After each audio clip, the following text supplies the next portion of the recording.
those first set of fawns, I still do not get tired of it. When fawns start being born and you start seeing those little things in the woods and out in the grass and the fields, it's just an amazing feeling to see such a perfect animal that God created, and they're so wonderful to look at. Just amazes me every year to see newborns being born. This is Doug Roberts. He's raised some of the largest typical whitetails in North America. His farm produces the best hunting scents in the world. His life's quest is 200-inch typical whitetails. This is ConQuest 200. Good morning. You ready? Yep.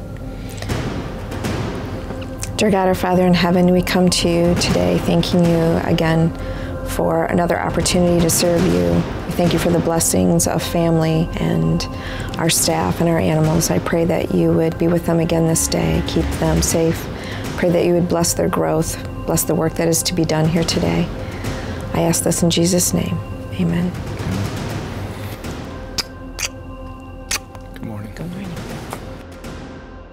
This past fall, during the annual artificial insemination process, Doug Roberts presented Talon and Nate with an opportunity of owning their first deer. Doug provided a straw of semen of their choice and gave them a doe to breed with. Because you know what the dad side is, and you put something to that. It takes time. Building typicals takes a tremendous amount of patience and diligence of staying on course. Okay. Once a doe is artificially bred, the waiting game begins. Well, when we artificially inseminate, the thing that you have to keep in mind is that you're breeding those does to find out the results 3 years down the road. You better have a lot of patience in the farming industry if you want to get into the breeding program, because it takes time. Now we're in the waiting period to see what happens if her belly starts showing. Just in case AI doesn't take, I have a backup buck in there to breed her also, just in case the AI doesn't take. I'd take a couple like that. Kind of glad we used him for a backup buck on our does. Yeah, I am now that I saw him up close. They don't look near as big when they're off their head. My perception from the outside looking in without having been out here is just a bunch of animals running around kind of breeding on their own, and as far as the genetics go, I just assumed whatever was bred was what was bred, and that's what he got. I had no idea that all the artificial insemination existed, all the science that goes into that as far as planning which bucks are bred to which does and why. There's a lot more science involved in this industry than people think. It's a constant growing cycle on the farm, from mothers giving birth to antler growth. Each year dictates results and how Doug can advance his herd in the future.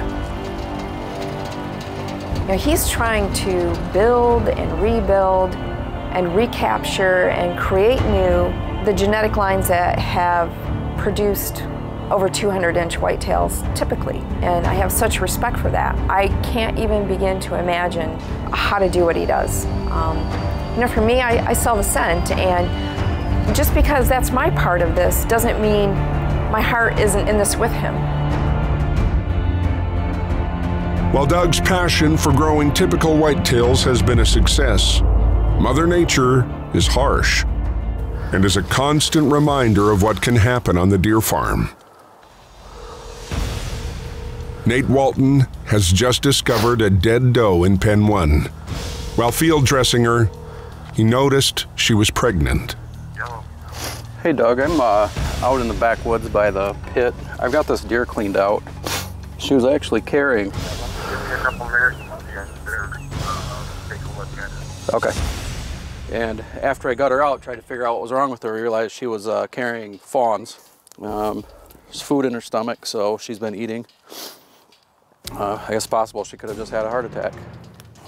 That's we found her in time to at least be able to salvage the meat out of her, so she doesn't just go to waste. Well, you know, I get the phone call from Nate that, you know, hey, you better come out and take a look at this. He's gutting it and simply has to bring it up so we can take it to the butcher. So as I'm driving out there, I'm kind of, what's the big deal?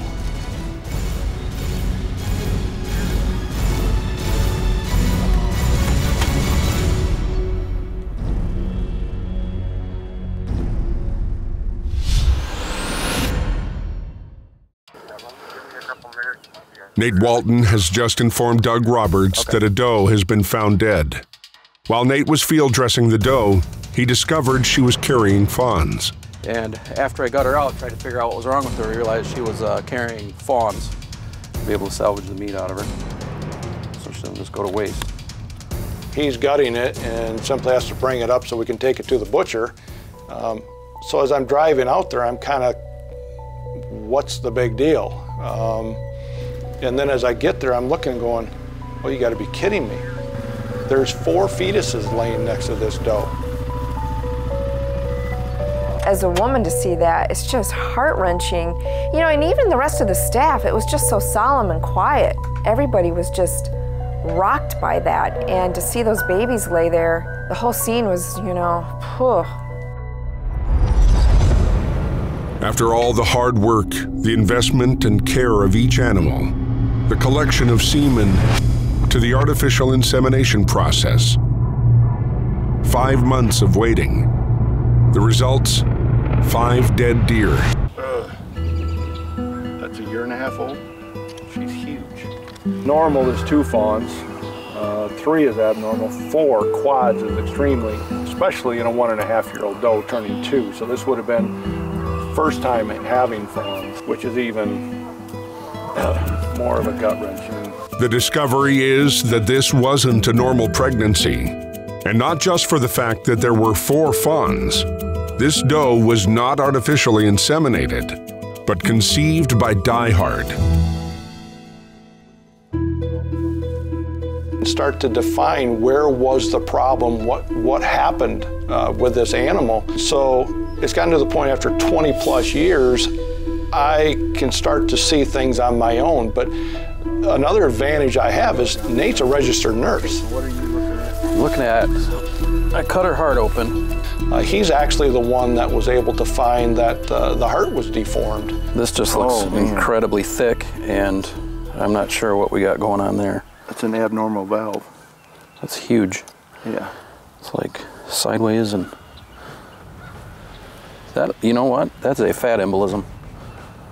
So a heart defect. Yep. You know, it's amazing too, just like people, they have heart attacks, they have aneurysms, and people, I mean, we don't think about that, but deer die of the same things people die from. But yeah, you can definitely see that as abnormal there. But because not only did we lose the doe, but we lost a doe that was able to get bred with 4 offspring inside her, and we've lost it all. Anyway, I got to get a mindset and get over it. Okay.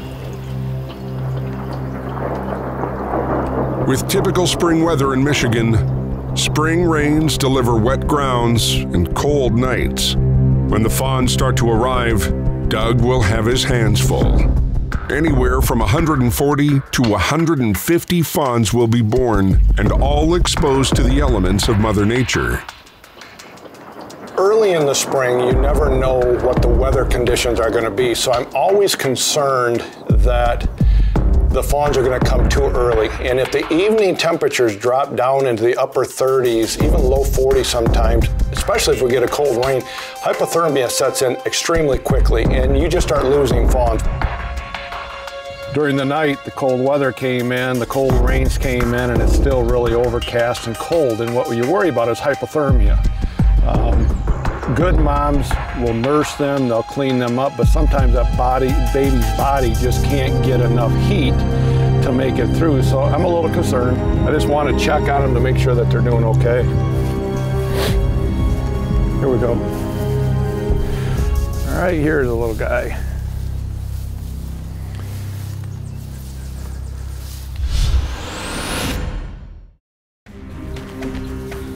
It's spring on ConQuest Deer Farm.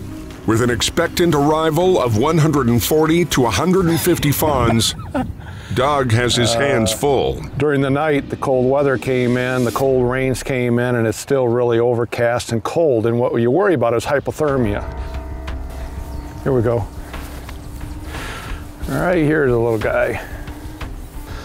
This little one is less than a day old. It was born last night, actually about 8:30 last night. Yeah, tremendously blue eyes. All cleaned off, doing good, tucked in. I am kind of curious. Whoop. Look how well they run. That's not even 24 hours old. All legs.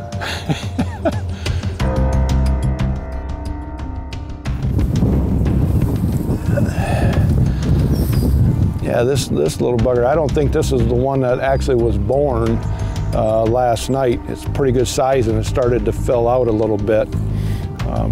But it's amazing, it's breathing, but how they just stay right here. They're all tucked up and curled. So this one's being taken care of, although it has some mud on its ear.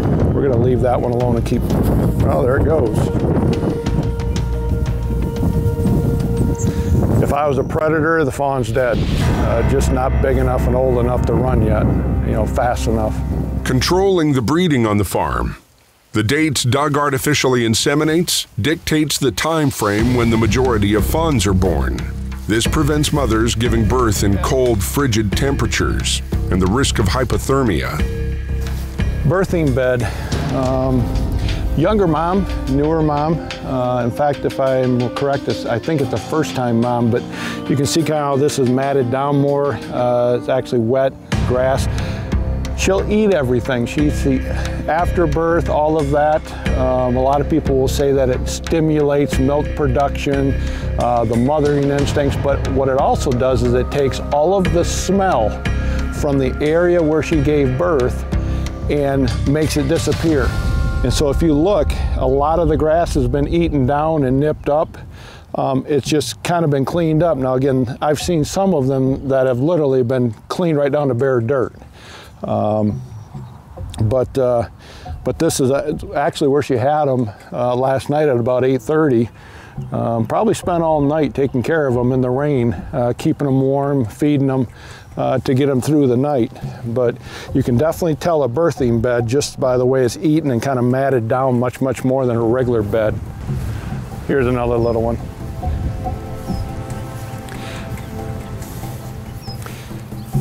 Okay, this is definitely one that was born last night. You can still see how it's kind of wet. Here's what you kind of look for. Because of the rain and the cold weather that came in, Mom did a great job of cleaning it up, but you can kind of see the wet, dark spots on his ears and stuff. That's still amniotic fluid and stuff that is kind of there. Mom just licks and licks and licks and licks and licks and cleans all of it off. Every little spot on this fawn's body. But again, it's being taken care of, it's healthy. It's all curled up, it's staying warm. Believe it or not, down in this grass, the wind most of the time will go over the top of it. Also amazes me the beautiful blue eyes that they have when they're first born. I don't know if I can do it, but if I can gently. There are always unique situations. Young moms that forget about one of their fawns or gets left in bad weather, for example, and doesn't get fed often enough, so the body temperature, hypothermia sets in. Those are still natural situations that, yes, we hope we can step in and we can find it and fix it, but the reality is there are heartfelt, frustrating moments when you are raising livestock, and especially whitetail deer. Nature is cruel. It's extremely frustrating. It's a good chance this is the one that we just found back there. It just kind of ran until it ran out to an end, and they just flopped down. Yeah, this is definitely one of the newborns from last night.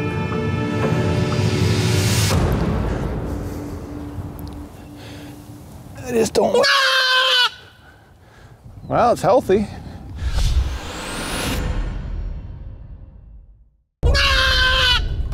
It's spring on ConQuest Deer Farm. I just don't like them laying on the mud. With an expectant arrival of 140 to 150 fawns, Doug has his hands full.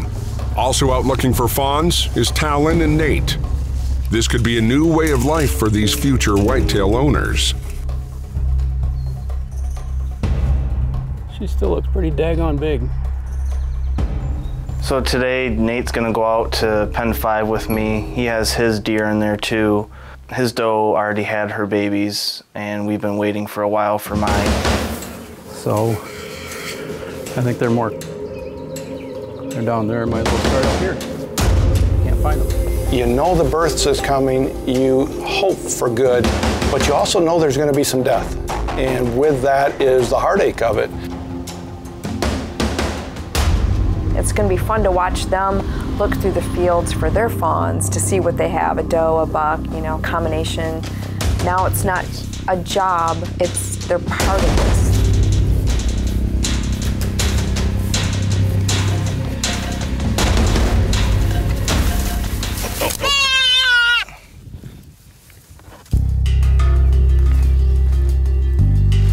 The little girl. Pretty excited about this. To start my own deer herd, and proud father. Yeah, and it's a female, so that just means I can breed more. Congratulations, you got a who's your daughter? Who's your daughter? Son of a gun, who's your daughter? The only thing we're nervous is we looked at the fence and we saw a little gap. It almost went through there too. Well, and we're wondering, but she's down there all uptight. Oh yeah, she just looks real hollow in the She's not happy right now. No, she looks real hollow, but I'm trying to find, she'll have twins. We ought to find the other one, just to make sure. Heads up. I'm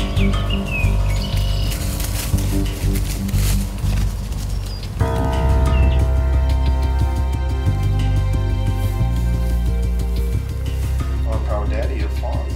You're a daddy! I'm a daddy! You're a daddy! I'm a daddy. Your babies were born. My babies were born. First ones ever. Like last night, just now, I think being born. today. We checked last night. And you didn't Before I see went it. home, didn't see. Oh my gosh. So, You got 2? not sure. I found one, so. Those first set of fawns, I still do not get tired of it. It's that looking for it and then all of a sudden finding it, or finding it when you're not looking for it is even better yet. But you know, there's highs and lows. You know the births is coming, you hope for good, but you also know there's going to be some death. And with that is the heartache of it. Because of the hard work, but also it's something that you feel responsible for. But when fawns start being born and you start seeing those little things in the woods and out in the grass and the fields, it's just an amazing feeling to see such a perfect animal that God created, and they're so wonderful to look at. Just amazes me every year to see newborns being born. For Doug, designing whitetails can be a 2 to 3 year wait before seeing 200 inches of antlers. It's a long-term process and takes a brilliant plan mixed with a lot of patience. For the new fawns that'll be born on ConQuest Deer Farm, their life will be cushioned with mother's love and care. Watchful eyes will monitor each step, all to ensure the best possible care. That first set of fawns was always hardest too, because that anticipation, like you said. It's like they're expectant fathers out there pacing the fence with the does, you know, it just. You never get tired of it, but you get accustomed to it. But that first set is Memorable. the one you'll never forget. Yes, it's memorable. Mm-hmm. If they lose a fawn or one of them lose a fawn, they're both going to be affected by it. If there is a loss, and I mean, I pray to God that there isn't, but you know, nature reigns, and we have no say over that. We try.